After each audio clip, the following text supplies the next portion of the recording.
If it isn't grown, it has to be mined. You've probably heard some variation of this saying. It is used by people concerned about the environmental effects of mineral depletion, as well as people bullish on mining stocks. Although these two groups have a very different emphasis when they speak it, they are both right. Mining is big business. Almost every commercial product has elements that started off buried beneath the earth. Here are a few things that you should know before adding mining stocks to your portfolio. Yes, in this video, we are going to talk mining companies or how you can invest in mining companies. So stay tuned in the video. Let's start. Two groups, one sector. Mining stocks are truly two distinct groups, majors and juniors. The majors are well-capitalized companies with decades of history, world-spanning operations, and slow and steady cash flow. Major mining companies are no different from large oil companies, and many of the same metrics apply with a mining twist. Both have proven and probable reserves, except mining companies break down profit and cost on a given deposit by the ton instead of the barrel. In short, a mining major is easy to evaluate and easy to invest in. The junior mining stocks are very nearly the exact opposite of mining majors. They tend to have little capital, short histories, and high hopes for huge returns in the future. A junior company is essentially a smaller or newer company that is developing or seeking to develop a natural resource deposit or field. For the juniors, there are three possible fates. Most common is a failure, which leaves a hole in everyone's pocket, including that of the banks and investors. The second fate occurs when a junior has enough success to justify a major paying a decent premium to gobble it up, leading to decent returns all around. In the third and most rare fate, a junior finds a large deposit of a mineral that the market wants a lot of. It is a magical combination of the right deposit at the right time. When this happens, juniors can return more in a few days than a major will return in years. Are you still watching my video? So defiantly you will like my other videos as well. If you are interested in stock market or investing, and you don't subscribe to my channel yet, so subscribe right now because I upload these types of videos regularly. Now move on towards the topic. Valuing major and junior mining stocks. Although majors and juniors are very different, they are united by the one fact that makes all mining stocks unique. Their business model is based on using up all the assets they have in the ground. The catch is that mining companies don't know exactly how much is in a given deposit until it is all dug up. The largest mining company in the world by market cap is BHP, with a market cap of $180 billion. Therefore, the value of a mining stock roughly follows the market value of its reserves, with a premium paid to companies with long histories of successfully bringing those reserves to market. Reserves are evaluated through feasibility studies. These studies independently verify the worth of a deposit. A feasibility study takes the estimated size and grade of the deposit and balances it against the costs and difficulties of extracting it all. If the deposit will fetch more money on the market than it costs to dig up, then it is feasible. Different risks, different rewards. If a mining major has hundreds of deposits staked or being mined, the contents of any single deposit aren't likely to shake the stock value too much.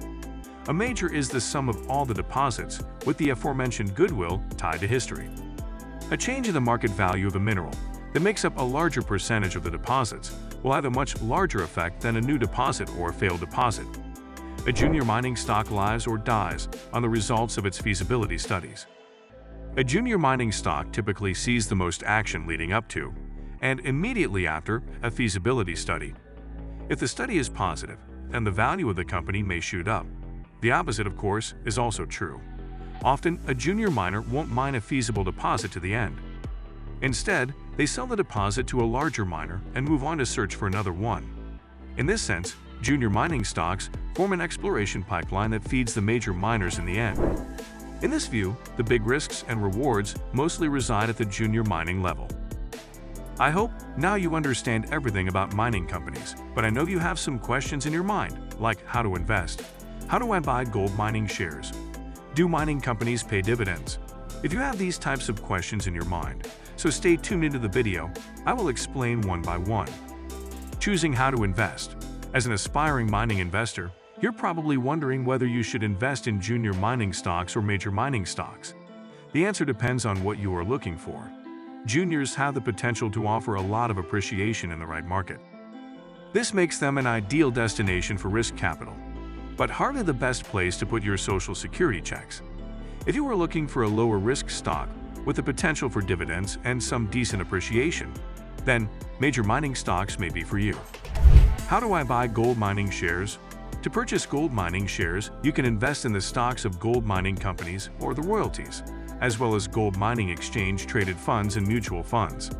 As with any investment, carefully evaluate the instrument, such as the financials of a gold mining company and the prospectus and fees of a fund.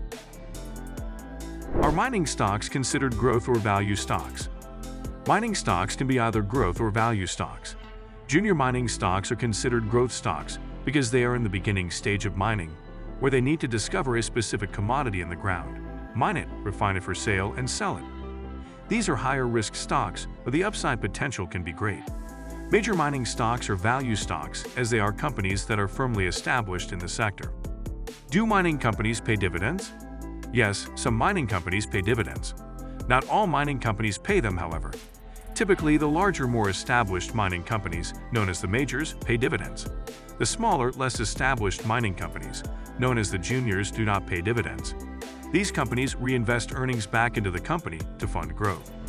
The bottom line. This is a primer and, as such, suffers from being overly broad and simplistic.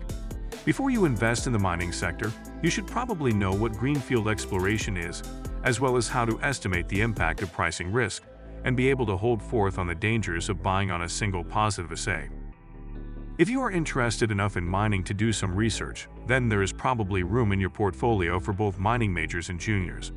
For those who would prefer to get investing exposure to the greater mining sector, there are several mining-related exchange-traded funds and mutual funds available that could be added to your portfolio. I hope now you understand how you can invest in mining companies, so that's it for today. And if you will find my video valuable, so don't forget to like and subscribe. We will meet again with another interesting topic. Till then, stay safe and stay happy.